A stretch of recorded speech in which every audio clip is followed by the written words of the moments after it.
Salve, salve, CACDista! Bem-vinda, bem-vindo à edição de 23 de agosto do nosso podcast IDEG.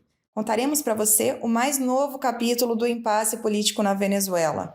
O Tribunal Supremo confirmou a vitória de Nicolás Maduro nas eleições, mas não divulgou as atas eleitorais que comprovem esse resultado.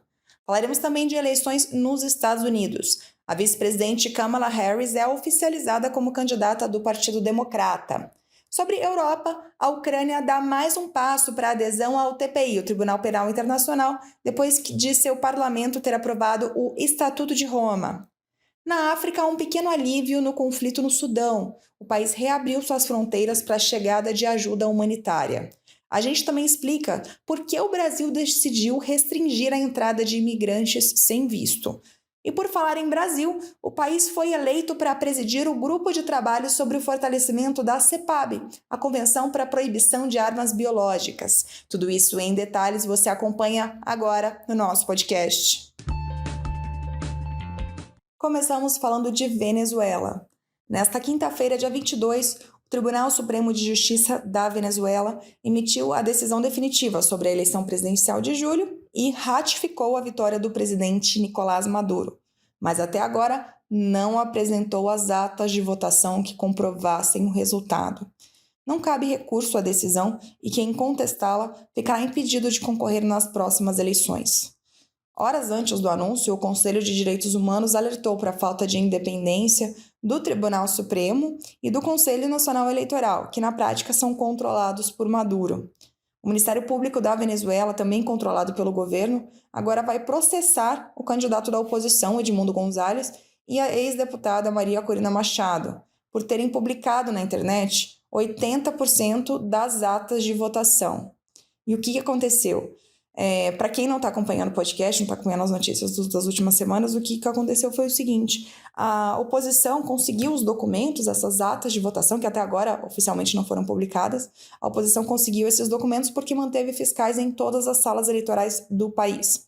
As atas, às quais a oposição teve acesso, demonstram que González teve o dobro dos votos de Maduro, que já seria suficiente para indicar a vitória da oposição. Os documentos foram considerados verdadeiros pela Fundação Carter, um dos únicos observadores internacionais autorizados pelo regime de Maduro a monitorar as eleições. A não publicação dos dados tem gerado questionamentos sobre a legitimidade do resultado das eleições. Na quarta-feira, dia 21, um comunicado da oposição venezuelana afirmou que não reconheceria a decisão do tribunal, afirmando que seria ineficaz e nula toda eventual sentença da sala eleitoral que possa validar o que a oposição considera uma fraude. Na semana passada, a OEA, Organização dos Estados Americanos, aprovou uma resolução exigindo que a Venezuela publique as atas com o resultado das eleições. A resolução foi apoiada pelo Brasil, que desde o início vem dizendo que a solução mais adequada, mais pacífica, é que o próprio Conselho Eleitoral divulgue essas atas. Além disso, um grupo composto por Estados Unidos, União Europeia e mais 21 países publicou uma declaração conjunta com essa mesma demanda. Agora falamos de eleições norte-americanas. A vice-presidente dos Estados Unidos, Kamala Harris, foi oficializada como a candidata democrata à Casa Branca nesta terça-feira, dia 20. A votação foi vencida por unanimidade durante o segundo dia da Convenção Nacional Democrata, que ocorreu em Chicago nesta semana. O candidato a vice será também, como era esperado, o governador de Minnesota, Tim Walz. O evento acontece cerca de um mês após a desistência do presidente Joe Biden à reeleição e teve de ser totalmente reorganizado para a nova candidata. Vários integrantes do partido discursaram durante a convenção, como a ex-primeira-dama Michelle Obama, o ex-presidente Barack Obama, o ex-presidente Bill Clinton e a apresentadora Oprah Winfrey, todos manifestando total apoio a Kamala. Na quinta, já como candidata oficial, Kamala Harris discursou na noite de encerramento da convenção, aceitando oficialmente a nomeação. Ela prometeu dar um novo rumo ao país em nome do povo de cada americano, independentemente do partido, da raça, do gênero ou da língua falada pelos seus antepassados. Sobre a guerra em Gaza, a candidata democrata disse que é preciso negociar o cessar-fogo imediatamente, mas lembrou que os Estados Unidos, sob seu governo, sempre apoiarão Israel no que os Estados Unidos chamam de seu direito de se defender. Os principais temas dos discursos desta semana em Chicago abordaram a defesa das liberdades individuais, assim como críticas diretas ao candidato republicano Donald Trump como uma real ameaça à democracia. Falamos agora de Europa. Na quarta-feira, dia 21, o parlamento da Ucrânia aprovou a ratificação do Estatuto de Roma, permitindo que o país integre o Tribunal Penal Internacional, TPI. Para que a Ucrânia se torne de fato um Estado membro do TPI, agora só falta o executivo da Ucrânia ratificar o estatuto. A Ucrânia já reconhecia a jurisdição do TPI, mas a adesão ao tribunal é um passo fundamental, por exemplo, para que a Ucrânia ingresse eventualmente na União Europeia. O país é um candidato oficial para integrar o bloco.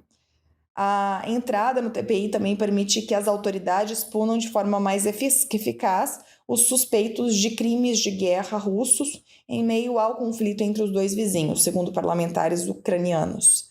O TPI tem emitido mandados de prisão para autoridades russas, incluindo o presidente Vladimir Putin e o ex-ministro da Defesa russo Sergei Shoigu, por seus papéis em supostos crimes contra civis ucranianos durante a guerra. O TPI tem competência para julgar indivíduos por crimes contra a humanidade, crimes de guerra, crimes de agressão e genocídio.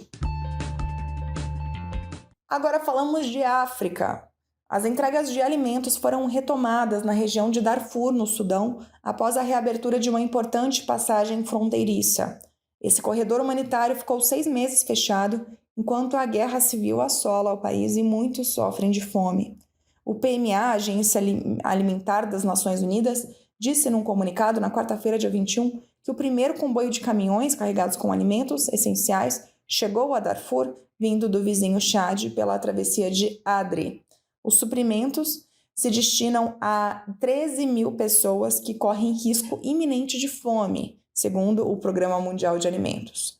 Mais de 10 milhões de pessoas já fugiram de suas casas e pelo menos 18 mil outras pessoas já foram mortas desde o início da Guerra Civil, em abril do ano passado, entre as Forças Armadas Sudanesas e as Forças Paramilitares de Apoio Rápido.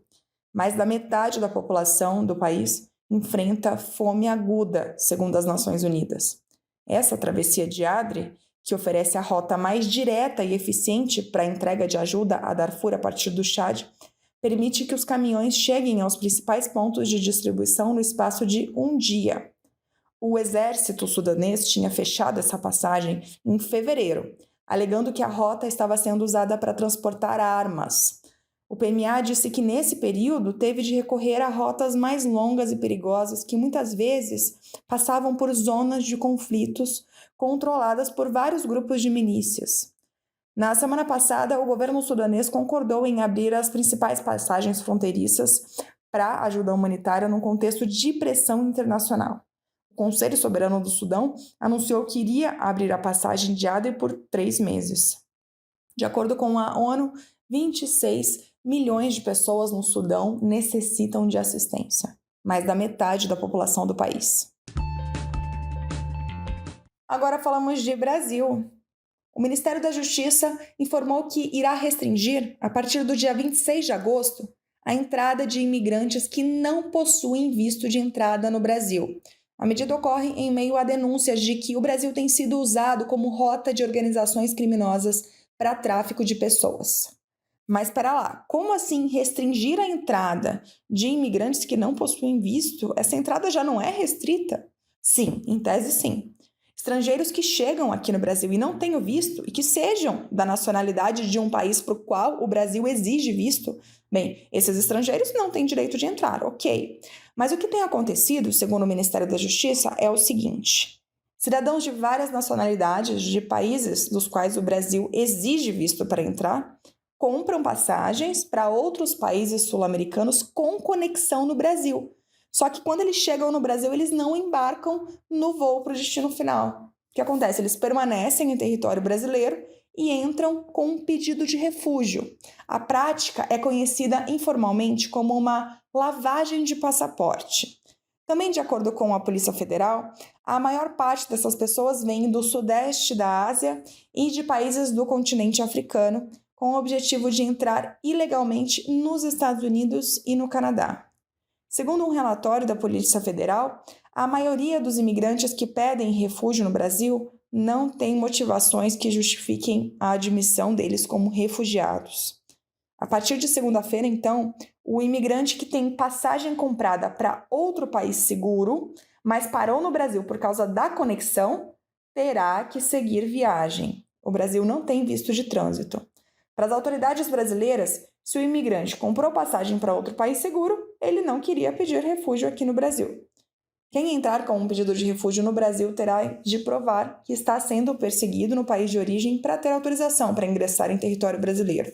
Segundo o governo, essa inadmissão é um mecanismo previsto na Lei Brasileira de Imigração, sem ofensas às garantias internacionais que o Brasil aderiu do ponto de vista do refúgio. E para fechar, mais um pouco de política externa brasileira.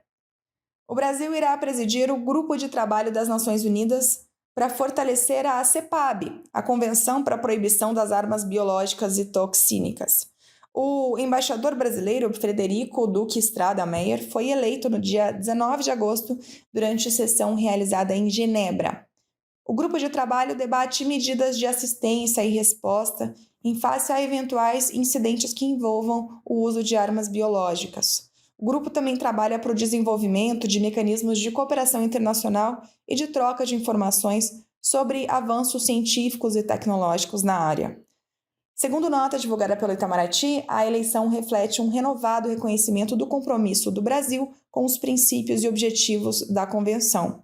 A nota segue afirmando que, no atual cenário de rápido avanço nas áreas de biotecnologia e genética, os esforços do grupo de trabalho contribuem para garantir que o progresso científico seja utilizado de forma responsável em conformidade com as normas internacionais. A CEPAB foi aberta para assinaturas em 1972 e passou a valer em 1975. Foi a primeira convenção a banir um grupo inteiro de armamentos e é chancelada atualmente por 183 países, incluindo, claro, o Brasil.